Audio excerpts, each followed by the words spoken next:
Welcome to Gruber Power Hour. I'm Erica. And my name is Wyatt. And today we are going to be exploring data centers. Data centers, data. The future of data centers. Yes, sir. Okay, so we were reading an article Pete brought to our attention that was really cool. It was about the exploration and the history and the future and the obvious current. Where we've been, where we are, and where we're going for the technology of data centers, you know? I thought it was pretty interesting as well. I really enjoyed this one. Because it brought me to, now I know this is a bit small potatoes when we're thinking about the overall of things, but like my husband loved gaming, and there's a lot of people out there that love gaming. So there's these PC setups that you can, it's hydro cooled, and you were even explaining this before we got started. So I'm going to let him take it from here and kind of explain that. And I really enjoy the understanding of this, and it's so efficient. Yeah, I actually built a computer for my sister not too long ago. I think it's been a little over a year, and I got her a liquid cooling setup for the CPU because those are becoming cheaper and easier to get nowadays, and it was way smaller than they used to be. And what's fascinating about it is I didn't have to put in any liquid or fluid into it. It was already preloaded with coolant inside. And all I had to do was basically set it up on the CPU, and then those tubes connected to kind of a bigger like radiator with like fans set up on it. And that radiator would be installed into the case, and so that the cooling fluid gets heated up at where the CPU is, which gets really freaking hot. And then it pumps that liquid through that radiator, which, like the radiator in your car, the fluids like go back and forth like through a coil to cool it down to put it back through the system again, which is a really efficient way to be cooling computers. And it used to be way harder to do that. It used to be a huge pain in the butt to set up liquid setups. I had never done it before because of how much of a pain in the butt I had heard it was.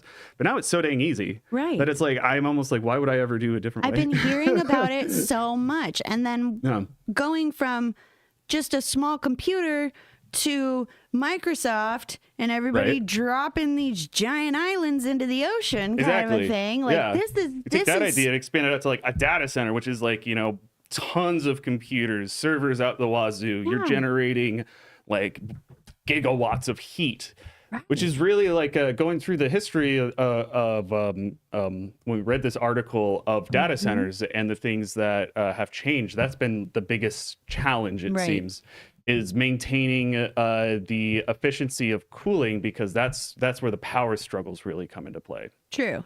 Yeah. So like, if anybody doesn't know what a data center is, that's interesting. But you've been under a rock for a while. They're facilities that house computing hardware used to process and store data. So that's what that is. And data centers are critical for the functioning of, internet, cloud services, transmitting information and data, very rapidly. Every time you go on YouTube and you watch a video, that is a streaming. Streaming. That video is being stored in a data center, either owned or rented by Google. Did you know? Every time.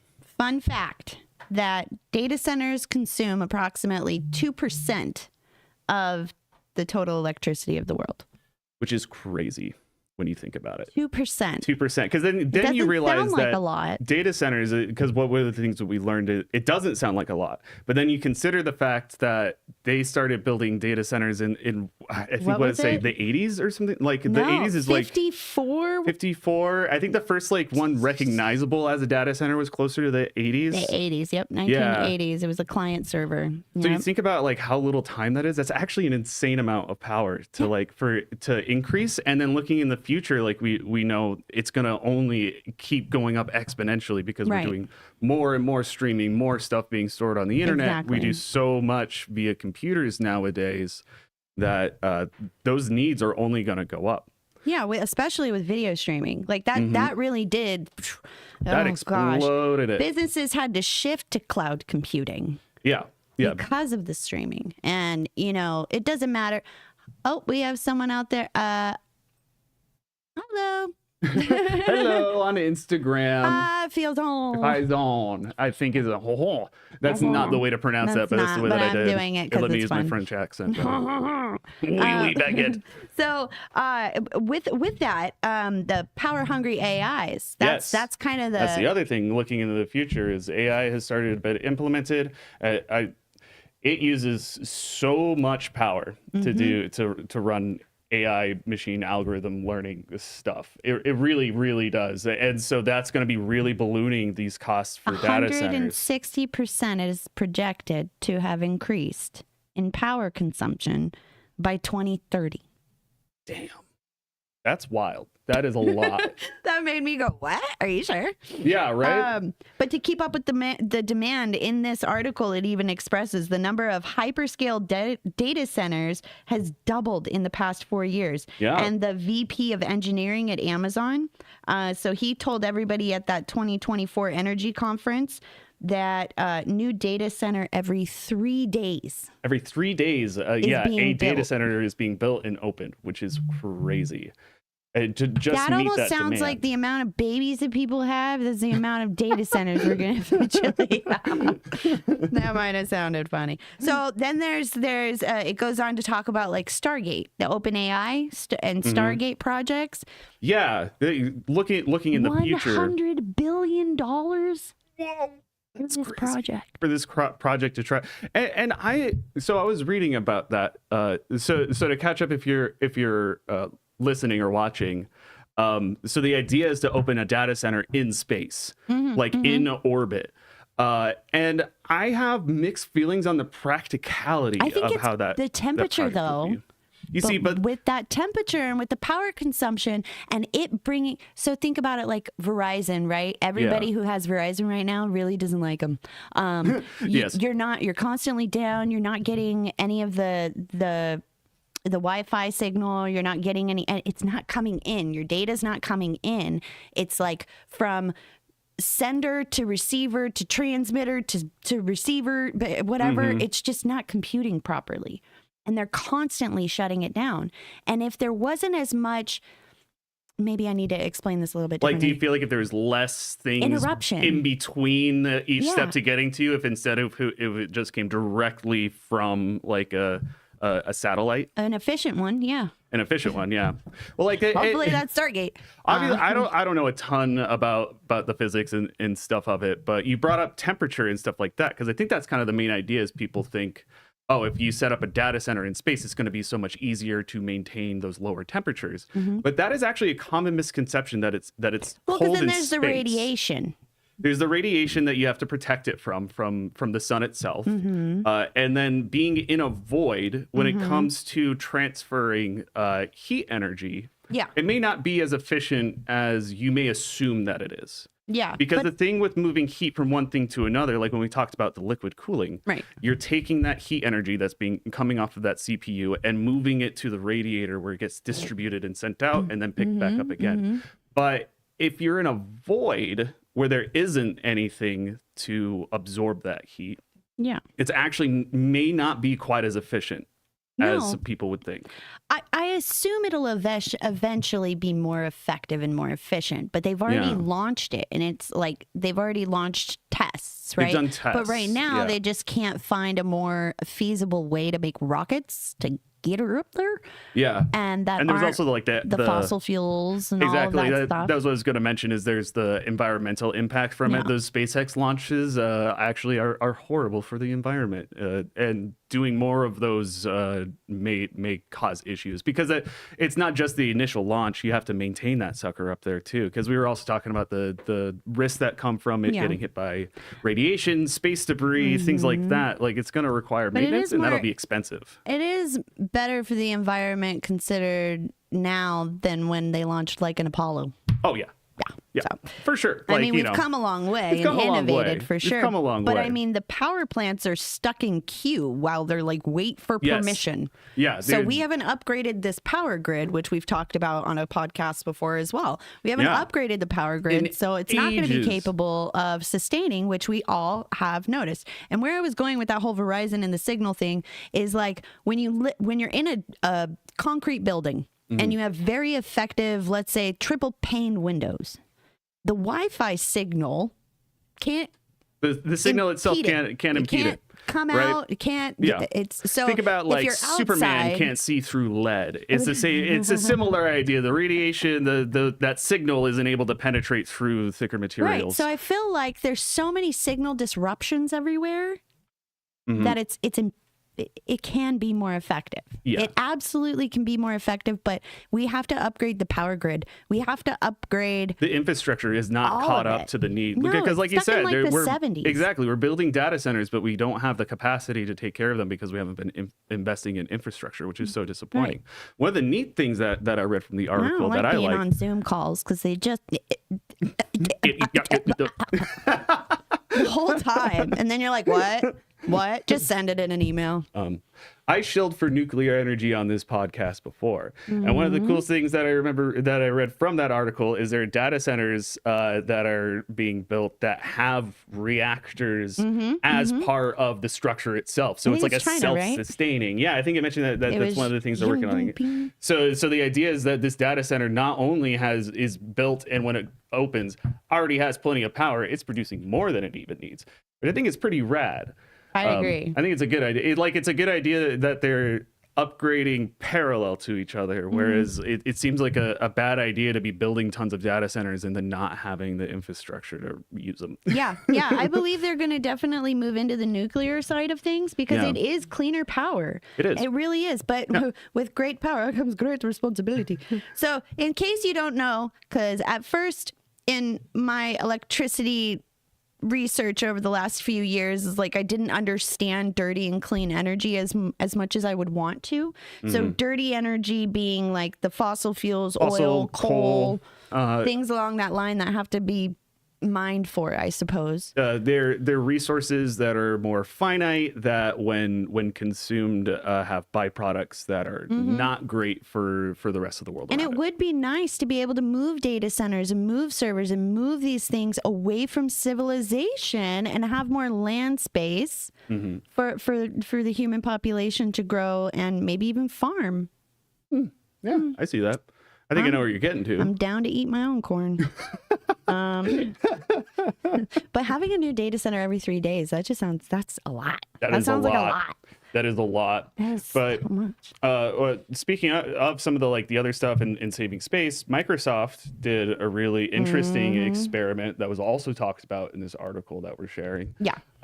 They built a data center. There was a picture of it too in the article. It looks like a little 40-foot long data center module equipped with 864 servers onto the floor of the North Sea off the coast of Scotland. Yeah, so it's completely submerged underwater below the ocean, and that when I think about that versus the thing in space is that makes a lot more sense to me, because when I'm thinking about heat distribution, if you're several however many feet under the water like that, cool water all around you, that's plenty of space for that heat. I don't know. Radiate. I'm such an ocean lover. It's hard for me to.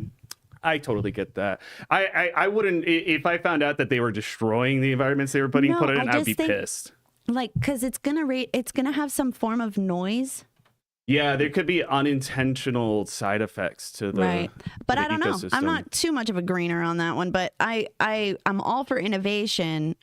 But I feel like the ocean is such an unexplored territory. Yeah. That we have spent more time exploring space than we have our own ocean. And I'd love to see our own ocean be explored more, because it would be cool if we can have this type of ocean floor experience while coexisting with the environment of the ocean. No, I feel that. And especially no dolphins were harmed. No dolphins were harmed. The ocean is especially such a hard one because there's so many, and we run into this kind of thing all the time when it comes to how humans interact with our environment. We're never, we try to, account for everything that we can. And then there'll be something that we didn't expect, like that slight increase in temperature, I don't know, throws off the breeding pattern of lobsters, and now Maine has no more lobsters. You know what I mean? Like, you never can totally tell. That's what I mean. Like, I care about it, but at the same time, I'm very intrigued. I'm scientifically minded. Like, let's mess around and find out, because you never know. I don't know about mess around and find out. No, I mean with the lobsters, at least. Lobsters. Maybe the crabs. I'm a crab. But what was the other? So it was 117 feet underwater. It could reduce cooling costs. Yeah. So Microsoft put the servers to work on internal projects before retrieving the entire data center back from the water in 2020. Not only did the underwater data center prove to be more stable than a comparison group of servers on land, it also achieved an impressive power usage effectiveness PUE score.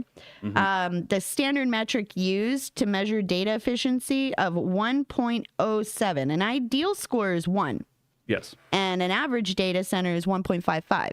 We got to 1.07, which is quite an improvement without all the additional cooling. Without having to do a bunch of additional cooling and stuff. Crazy. Just using the environment there to be part of it. Right. I will say there's going to be some obvious downsides to this. What if something breaks and it's 100 and something feet under the water? It's not like a data center on land. You can have a technician walk in there, and fix that sucker. I mean, more jobs. Yay! You got the Navy has to go down. That's not. I'm just kidding. IT guys are going to need to also get their diver's licenses as well. Well, I mean, I guess there's submarines that can take them down, and then robot Iron Man suits for the water. Maybe drone technology will be good enough. I'm sure it already is there. Yeah, that's true. Because I saw this. I don't know I don't remember the name of the company that made it, but have you seen the robot that can jump up? Are you talking the Boston Dynamics? Courses? Boston Dynamics yes, is those guys. Yeah. So they also have one that's capable of diving. Oh, really? Yeah. They're in the works of making that. Yeah. So that really interested me because there's a lot of divers that can't go down far enough to what we're trying to explore. Yeah. So they're trying to build the technology. Not only that, we already have submarines that can go down. We have submarines that can go super far down. So you take that submarine technology and put it in, Wall-E. You think about you think about the curiosity versus risk of human life, right? Right. So that's where unmanned drone technology, that's where I think it's the best. Things like bomb defusal exploration in areas that something that fascinates me so much. We're going so far off topic. That's okay. But that's okay. The deep trenches where they have the underwater volcanoes. In this area of the ocean where by all means of what we generally would think life should be impossible, the water is at an insane temperature and it's toxic. But despite all of that, there's tube worms and crabs thriving down there off of the nutrients coming out of it. I think that stuff is fascinating. But obviously we can't go and explore that ourselves. It's a horrible environment. I think we can also kind of understand that in a way of hydroponic plants, dirt plants, how they thrive. They thrive better in hydroponic settings than they do in soil settings because of the newer environment. I suppose. If a plane comes over and sprays pesticides or something, then that can affect the pH levels of your soils and things like that. So I know in Hawaii, they fly over often and you can just literally see this pesticides dropping, but they claim it to be like a cedar side where it's okay for you. Huh. I doubt it. Yeah, I don't know. They'll say it's okay now, and then in 50 years it'll be everything catch on fire. It'll be the new asbestos, Yeah, but I think in the end we can see this one continue to the project Natick, right? So we don't currently have data centers in the water, as far as I know.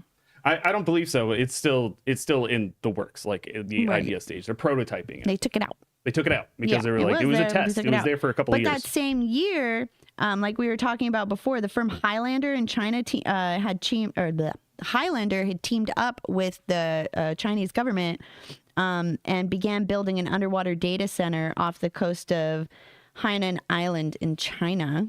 Ooh. And the construction of the underwater data center is expected to wrap up by next year, 2025. And the project officially, so they expect it to operate for 25 years. Yeah. That would be very interesting on its own.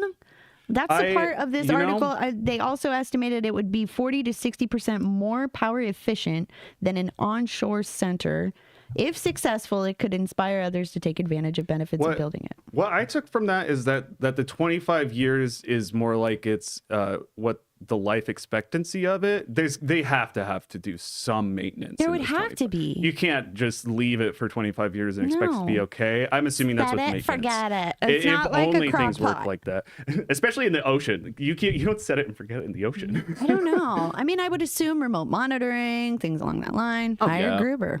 Hey. But and then the idea for the ITD, right? The innovative thermal dissipation. That's what I think it was. Yeah, dissipation. And that was interesting because that was where solar energy is plentiful and low temperatures, and it could be coupled with it to like radiate heat away from the servers, and that's in space.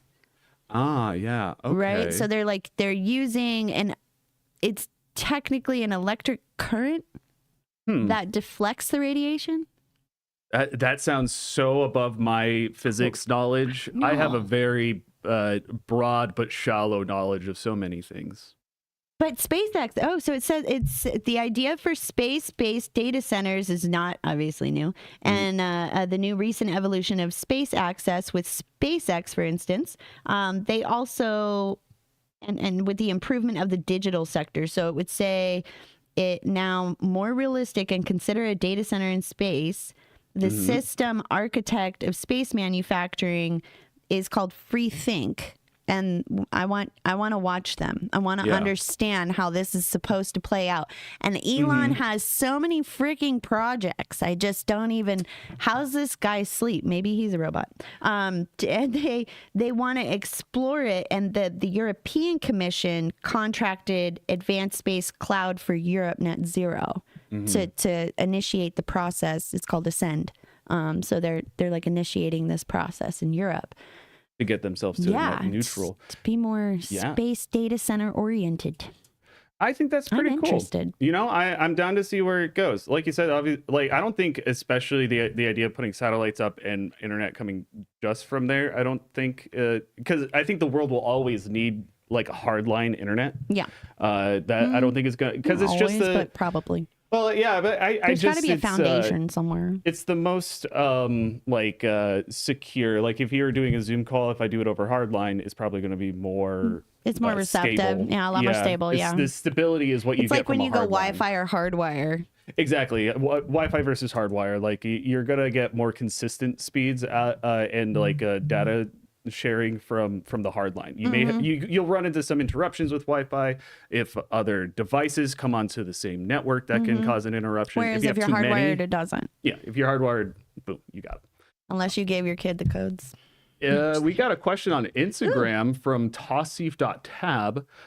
Is distribution of electrical power more in winter? Dissipation. That's not what I said? No. Oh, more in winter or summer? Technically that's going to depend on which hemisphere you are on. Right, but yeah, summer. you can expect summer is going to be more expensive just in general. It's the same. We're in Phoenix, Arizona. We get crazy heat. Our AC bills go up. My electric bill in the summer is around like $600, and my electric bill in the winter is probably like $200. It's literally less than half. Yeah, it's crazy.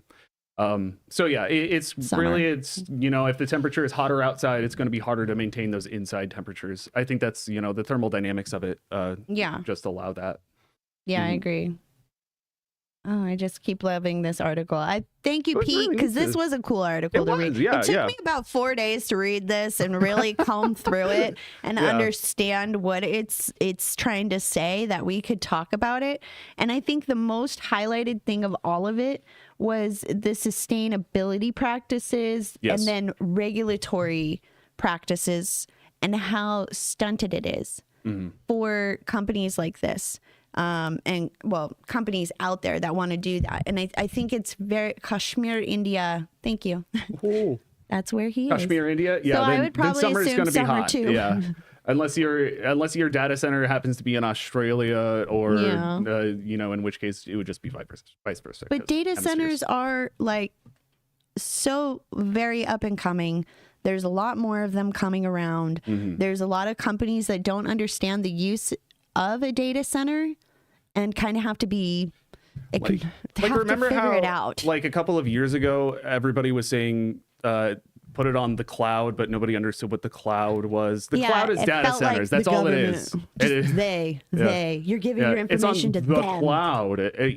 The cloud is just a data center, and data centers had already been around for quite a while when they started using the cloud. I mean, the government was remote monitoring you long before. No, I'm just kidding. But I would agree. I think that the biggest thing for this industry specifically is going to be the energy sustainability. Yeah, we've got to find cleaner power. We're already at 2% of our energy consumption is going into this. It's only going to be becoming more, and we cannot Our grid rely. has to get upgraded. It just has to get upgraded in order for us to expand and do what we need to do to make this better. But like they've got the modular data centers too, which offer like a little bit more efficiency and flexibility to people. I've kind of understood those more now that I'm working with co-locations and 365 Data is a good company too. They have a lot of all over the place, but they're more feasible for a business. Data centers, because you're eliminating your liability.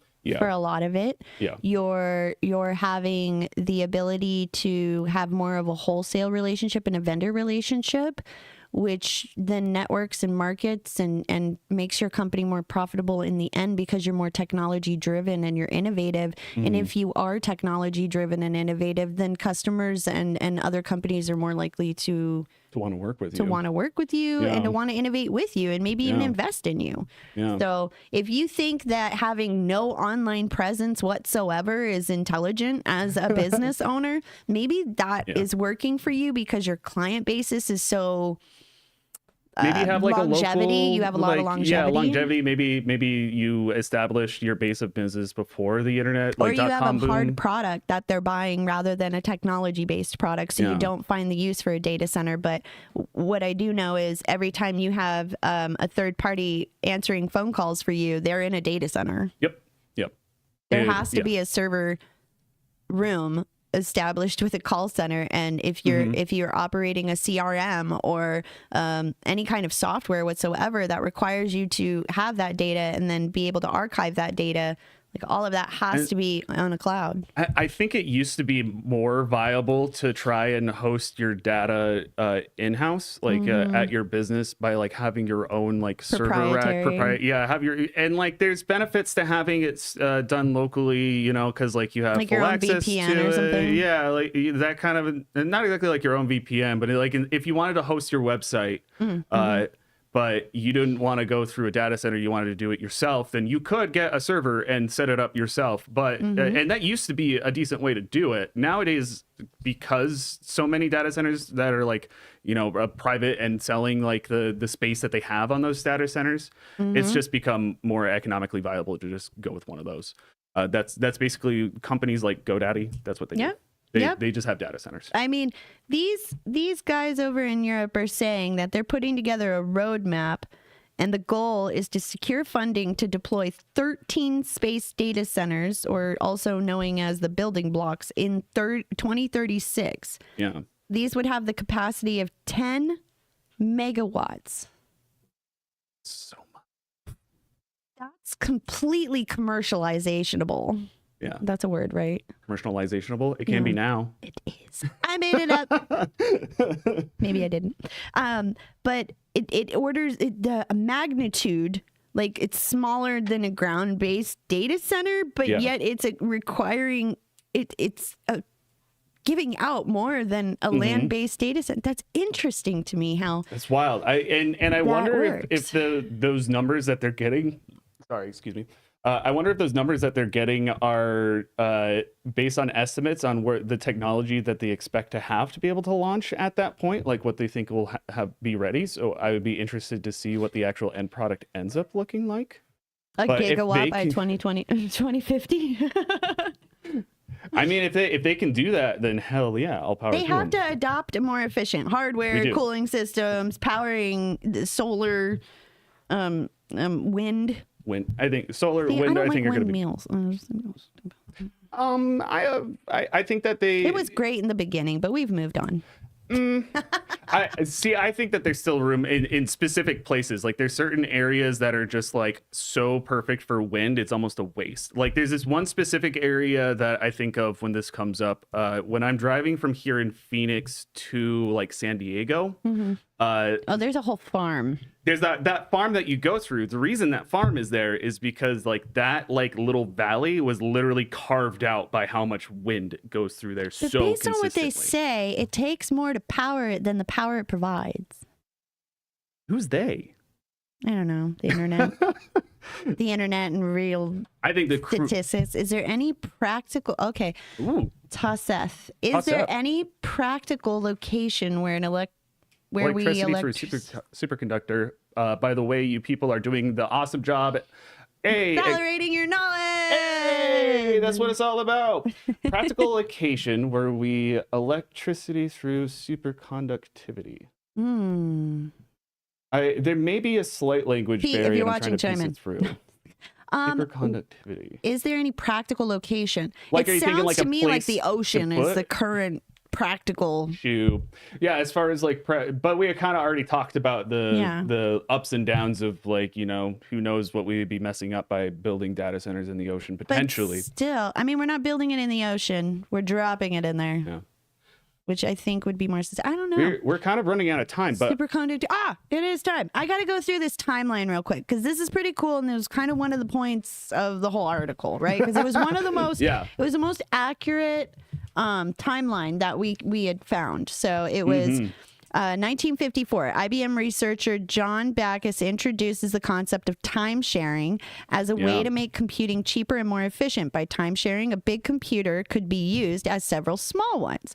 Then we go into 1961. MIT researcher demonstrates the compatibility of time-sharing systems, CTSS, a modified IBM computer that is able to process and multitask multiple terminals simultaneously in an ARPA-funded project MAC. So then they launched 2 years later and continued that research. So then the client-server architecture was 1980s, and that agriculture took shape. Rather than communicating with a smart mainframe computer, it actually messed with the dumb terminal. I love that statement.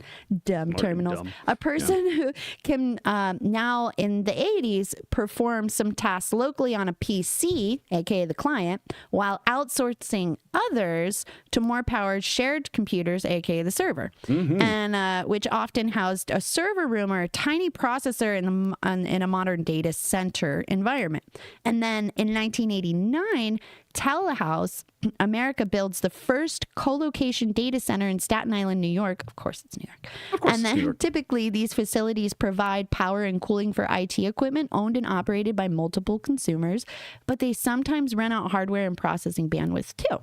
So then in the 90s, the invention of the World Wide Web, it leads to a surge like we've been seeing even now with the whole like streaming and all of that. It was a surge in demand in the data storage and processing power, and that led to innovations in the cooling systems and power supplies and networking. And then 2006 was the first by Google. They constructed a hyperscale data center facility with at least 5,000 servers occupying at least 10,000 square feet. You see that exponential growth, right? Yeah, from the first concept of basically being like, what if two computers could talk? Can you guess who was the next competitor of Google? Who is that? Amazon. Who'd have guessed? So Amazon launches AWS or Amazon Web Services and allows customers to use Amazon-owned and operated hardware. Once again, that proprietary funness for data storage and processing in the first commercial cloud computing service. So Amazon, whether anyone likes them or not, they started to pave a way for cloud computing outside of what Google was already doing, and they were addressing carbon emission issues, which I don't know. The world's largest data center was then in 2017 campus opens in Reno, and it powered 100% clean energy, and it includes 2.7 million square feet. That is huge. That is a huge data center. I don't know how big that is, but that almost sounds like they're like recreating the Strip.